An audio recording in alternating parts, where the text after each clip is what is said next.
बिस्मिल्लाहिर्रहमानिर्रहीम। बच्चों, मैं आपका मेरे चैनल शागिर्द फाउंडेशन में इस्तकबाल करता हूं। बच्चों, जैसे कि आप जानते हैं कि हम फिफ्थ क्लास स्कॉलरशिप मैथमेटिक्स पढ़ रहे हैं। आज हम फिफ्थ क्लास स्कॉलरशिप मैथमेटिक्स का जो तीसरा यूनिट है फ्रैक्शन यानी कसर, तो आज हम तीसरे यूनिट का जो दूसरा सबक है इक्विवेलेंट फ्रैक्शंस यानी हम कीमत कसरे, तो आज हम तीसरे यूनिट के दूसरे सबक की जो बुनियादी मालूमात है उसको डिटेल में समझने वाले हैं।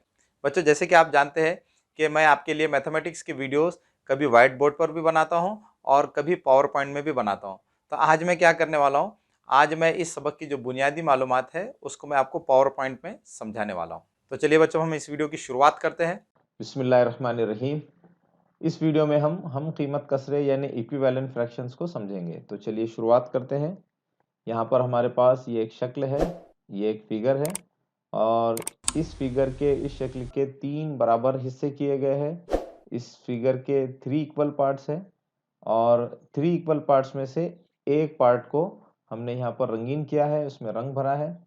अब अगर मैं आपसे ये सवाल करूं कि इस फिगर के इस शक्ल के रंगीन हिस्से को हम मैथमेटिकली रियाजियाती सूरत में किस तरह से जाहिर कर सकते हैं, तो यहाँ पर आप कह सकते हैं कि इस शक्ल का रंगीन हिस्सा ये एक टुकड़ा है 3 बराबर टुकड़ों में से, इसलिए इसे हम 1/3 यानी 1/3 इस तरह से जाहिर करेंगे। इसी तरह से अब अगर हम इस फिगर के इस शक्ल के 6 बराबर हिस्से कर देते हैं और 6 इक्वल पार्ट्स में से 2 इक्वल पार्ट्स में हम कलर भर देते हैं, रंग भर देते हैं, तो अब इस रंगीन हिस्से को हम मैथमेटिकली किस तरह से जाहिर करेंगे? तो यहाँ पर भी आप कह सकते हैं कि इस शक्ल का रंगीन हिस्सा कलर्ड पार्ट ये 2 टुकड़े हैं 6 बराबर टुकड़ों में से, इसलिए इसे हम मैथमेटिकली 2/6 यानी 2/6 इस तरह से जाहिर करेंगे। इसी तरह से अब अगर मैं इस शक्ल के 12 बराबर हिस्से कर देता हूं और 4 बराबर हिस्सों में रंग भर देता हूं, तो इस रंगीन हिस्से को अब हम मैथमेटिकली रियाजियाती सूरत में किस तरह से जाहिर करेंगे? तो यहाँ पर भी आप कह सकते हैं कि इस शक्ल का रंगीन हिस्सा ये 4 बराबर टुकड़े हैं 12 बराबर टुकड़ों में से, इसलिए इसे हम 4/12 यानी 4/12 इस तरह से जाहिर करेंगे। अब अगर यहाँ पर आप इन तीनों शक्लों के रंगीन हिस्से को कलर्ड पार्ट को गौर से देखें तो आपको पता चलेगा कि इन तीनों शक्लों का रंगीन हिस्सा ये सेम है, एक जैसे ही है। तो इसका मतलब ये होगा कि 1/3 1/3 2/6 2/6 और 4/12 4/12 ये तीनों फ्रैक्शंस भी इक्वली होगी, क्योंकि ये तीनों फ्रैक्शंस एक जैसे ही रंगीन हिस्सों को जाहिर कर रही है, इसलिए 1/3 2/6 4/12 ये तीनों फ्रैक्शंस इक्वल होंगे, यानी ये तीनों कसरे हम कीमत कसरे होगी, यानी इक्विवेलेंट फ्रैक्शंस होगी। ये तीनों फ्रैक्शंस ये तीनों कसरे बज़ाहिर हमको अलग अलग नज़र आ रही है, लेकिन यहाँ पर आप देख सकते हैं कि ये तीनों फ्रैक्शंस एक जैसी ही चीज़ को जाहिर कर रहे हैं, इसलिए हम इन तीनों फ्रैक्शंस को हम कीमत कसरे यानी इक्विवेलेंट फ्रैक्शंस कहेंगे। रोज़मर्रा की ज़िंदगी में हम बहुत सारी मिसालें देख सकते हैं कि जहाँ पर हमको बज़ाहिर 2 चीज़ें अलग-अलग नज़र आती हैं, लेकिन फिर भी उनकी कीमत एक जैसी ही होती है। मिसाल के तौर पर यहाँ पर आप देख सकते हैं कि हमारे पास ये ₹1 के 5 कॉइन्स हैं और ₹5 का 1 कॉइन है। यहाँ पर ₹1 के 5 कॉइन्स और ₹5 का 1 कॉइन बज़ाहिर हमको अलग-अलग नज़र आ रहे हैं, लेकिन आप ये बहुत अच्छी तरह से जानते हैं कि ₹1 के 5 कॉइन और ₹5 का 1 कॉइन इनकी कीमत एक जैसी ही होती है। इसी तरह से हमको ये तीनों फ्रैक्शंस बज़ाहिर अलग-अलग नज़र आ रही है, लेकिन फिर भी ये हम कीमत कस रहे हैं, इक्विवेलेंट फ्रैक्शंस है। अब अगर आप थोड़ी देर के लिए इन तीनों शक्लों को, इन तीनों फिगर्स को नज़रअंदाज कर दें और इन तीनों फ्रैक्शंस पर गौर करें, तो यहाँ पर आपको एक बात पता चलेगी कि अगर यहाँ पर हम 1 से 2 पर जाना चाहते हैं, 1 से 2 पर जाना चाहते हैं, तो मुझे 1 को 2 से मल्टीप्लाई करना होगा, 1 इंटू 2 इज़ 2। इसी तरह से अगर मैं 3 से 6 पर जाना चाहता हूँ, तो मुझे 3 को भी 2 से मल्टीप्लाई करना होगा, तो 3 2 ज़ार 6 3 दूनी 6 होते हैं। तो इस तरह से अगर मुझे 1/3 इस फ्रैक्शन से 2/6 इस फ्रैक्शन पे जाना हो, तो मुझे इस फ्रैक्शन के न्यूमरेटर को यानी शुमार कुनिंदा को और इस फ्रैक्शन के डिनोमिनेटर को यानी नसबनुमा को एक ही जैसे नंबर से, एक ही आदाद से हमको ज़र्ब करना होगा, मल्टीप्लाई करना होगा। तो इसका मतलब ये हुआ कि अगर मैं इस फ्रैक्शन के न्यूमरेटर और डिनोमिनेटर को सेम नंबर से मल्टीप्लाई कर देता हूँ, ज़र्ब कर देता हूँ, तो मैं उसके जैसी ही फ्रैक्शन पर पहुंच जाता हूं। या आप उसको दूसरे अल्फाज में इस तरह से कह सकते हैं कि अगर हम 1/3 इस फ्रैक्शन के न्यूमरेटर और डिनोमिनेटर को, शुमार कुनिंदा और नसबनुमा को एक जैसे ही नंबर से, सेम नंबर से मल्टीप्लाई करते हैं, तो हम उसकी हम कीमत कसर पर यानी इक्विवेलेंट फ्रैक्शन पर पहुंच जाते हैं। इसी तरह से यहाँ पर अगर मुझे 2 से 4 पर जाना हो तो मुझे 2 को 2 से मल्टीप्लाई करना होगा, 2 2 जार 4, 2 दूनी 4। इसी तरह 6 से 12 पर जाने के लिए मुझे 6 को भी 2 से मल्टीप्लाई करना होगा, 6 2 जार 12, 6 दूनी 12 होते हैं। तो इसका मतलब ये हुआ कि अगर मुझे इस फ्रैक्शन से इस फ्रैक्शन पर जाना हो तो मुझे इस फ्रैक्शन के न्यूमरेटर और डिनोमिनेटर को सेम नंबर से मल्टीप्लाई करना होगा, ज़र्ब करना होगा। तो अगर मैं इस फ्रैक्शन के न्यूमरेटर और डिनोमिनेटर को यानी शुमार कुनिंदा और नसबनुमा को एक जैसे ही नंबर से मल्टीप्लाई कर देता हूं, तो मैं इसके जैसी ही फ्रैक्शन पर पहुंच जाता हूं। या आप उसको दूसरे अल्फाज में यूं कह सकते हैं कि अगर हम इस फ्रैक्शन के न्यूमरेटर और डिनोमिनेटर को सेम नंबर से मल्टीप्लाई कर देते हैं, तो हम इसकी हम कीमत कसर पर यानी इक्विवेलेंट फ्रैक्शन पर पहुंच जाते हैं। तो इस तरह से इससे ये नतीजा निकलता है कि अगर हम किसी फ्रैक्शन के न्यूमरेटर और डिनोमिनेटर को, शुमार कुनिंदा और नसबनुमा को सेम नंबर से, एक जैसे नंबर से मल्टीप्लाई कर देते हैं, ज़र्ब कर देते हैं, तो हमें उसकी हम कीमत कसर यानी इक्विवेलेंट फ्रैक्शन ही हासिल होती है। इसी तरह से अगर मैं 4 से 2 पर जाना चाहता हूं तो मुझे 4 को 2 से डिवाइड करना होगा। इसी तरह से मुझे 12 से 6 पर जाने के लिए 12 को भी 2 से डिवाइड करना होगा, यानी 2 से तकसीम करना होगा। तो इसका मतलब ये हुआ कि अगर मैं 4/12, 4/12 इस फ्रैक्शन के न्यूमरेटर और डिनोमिनेटर को, शुमार कुनिंदा और नसबनुमा को एक जैसे ही नंबर से डिवाइड कर देता हूं, तो मैं उसके जैसी ही फ्रैक्शन पर, उसके जैसी ही कसर पर पहुंच जाता हूं। तो इसको आप दूसरे अल्फाज में यूं भी कह सकते हैं कि अगर हम किसी फ्रैक्शन के न्यूमरेटर और डिनोमिनेटर को सेम नंबर से डिवाइड कर देते हैं, तकसीम कर देते हैं, तो हमें उसकी हम कीमत कसर यानी इक्विवेलेंट फ्रैक्शन ही हासिल होती है। इसी तरह से अगर मुझे 2 से 1 पर पहुंचना है तो मुझे 2 को 2 से डिवाइड करना होगा, और 6 से 3 पर पहुंचने के लिए मुझे 6 को भी 2 से ही डिवाइड करना होगा। तो इस तरह से मैं इस फ्रैक्शन के न्यूमरेटर और डिनोमिनेटर को सेम नंबर से डिवाइड करके उसके जैसी ही फ्रैक्शन पर पहुंच जाऊंगा। तो इससे ये नतीजा निकलता है कि अगर हम किसी फ्रैक्शन के न्यूमरेटर और डिनोमिनेटर को सेम नंबर से डिवाइड कर देते हैं, तो हमें उसकी हम कीमत कसर यानी इक्विवेलेंट फ्रैक्शन ही हासिल होती है। तो चलिए अब हम एक और एग्जांपल से इसको समझते हैं। फर्ज कीजिए कि हमारे पास ये एक फिगर है, एक शक्ल है, और इसके 2 इक्वल पार्ट्स किए गए हैं, 2 बराबर हिस्से किए गए हैं। अब अगर मैं आपसे पूछूं कि इसके कलर्ड पार्ट को, इसके रंगीन हिस्से को मैथमेटिकल फॉर्म में किस तरह से लिखेंगे, तो आप यहाँ कह सकते हैं कि इसका कलर्ड पार्ट ये एक टुकड़ा है 2 बराबर टुकड़ों में से, इसलिए इसे 1/2 इस तरह से जाहिर करेंगे। इसी तरह से अगर हम इस शक्ल के, इस फिगर के 6 इक्वल पार्ट्स कर देते हैं, 6 बराबर हिस्से करते हैं, तो इसके रंगीन हिस्से को, इसके कलर्ड पार्ट को हम मैथमेटिकली किस तरह से जाहिर करेंगे। तो यहाँ पर इसका रंगीन हिस्सा ये 3 टुकड़े हैं 6 बराबर टुकड़ों में से, तो इसे हम 3/6 यानी 3/6 इस तरह से जाहिर करेंगे। इसी तरह से अगर हम इस फिगर के, शक्ल के 12 बराबर टुकड़े कर देते हैं और 6 बराबर टुकड़ों में रंग भर देते हैं, तो इसके कलर्ड पार्ट को, इसके रंगीन हिस्से को हम मैथमेटिकली किस तरह से जाहिर करेंगे। तो इसका रंगीन हिस्सा ये 6 बराबर टुकड़े हैं 12 बराबर टुकड़ों में से, इसलिए इसे हम 6/12, 6/12 इस तरह से जाहिर करेंगे। अब आप यहाँ पर भी अगर गौर से देखें तो आपको पता चलेगा कि इन तीनों फिगर्स के, इन तीनों शक्लों के रंगीन हिस्से ये बराबर है, एक जैसी ही है।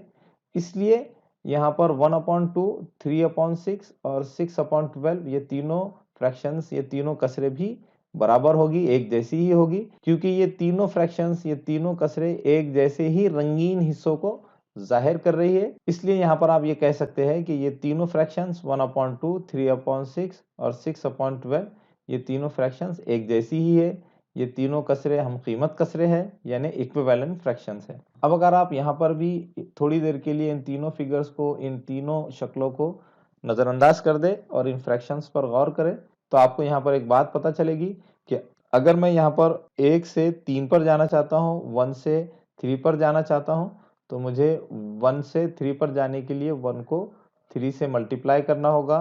1 3 जार 3, 1 तिया 3। इसी तरह से 2 से 6 पर जाने के लिए मुझे 2 को भी 3 से मल्टीप्लाई करना होगा। 2 3 जार 6, 2 तिया 6। तो इसका मतलब ये हुआ कि अगर मुझे इस फ्रैक्शन से इस फ्रैक्शन पर जाना है, तो मुझे इस फ्रैक्शन के न्यूमरेटर और डिनोमिनेटर को, शुमार कुनिंदा और नसबनुमा को सेम नंबर से मल्टीप्लाई करना होगा। तो इस तरह से अगर मैं इस फ्रैक्शन के न्यूमरेटर और डिनोमिनेटर को, शुमार कुनिंदा और नसबनुमा को सेम नंबर से मल्टीप्लाई कर देता हूँ, तो मैं उसके जैसे ही फ्रैक्शन पर पहुंच जाता हूँ।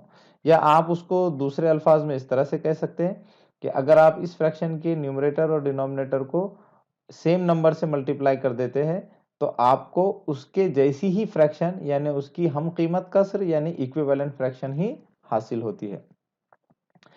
इसी तरह से अगर मैं 3 से 6 पर जाना चाहता हूं, तो मुझे 3 को 2 से मल्टीप्लाई करना होगा। 3 2 जार 6, 3 दूनी 6। और इसी तरह 6 से 12 पर जाने के लिए मुझे 6 को भी 2 से मल्टीप्लाई करना होगा।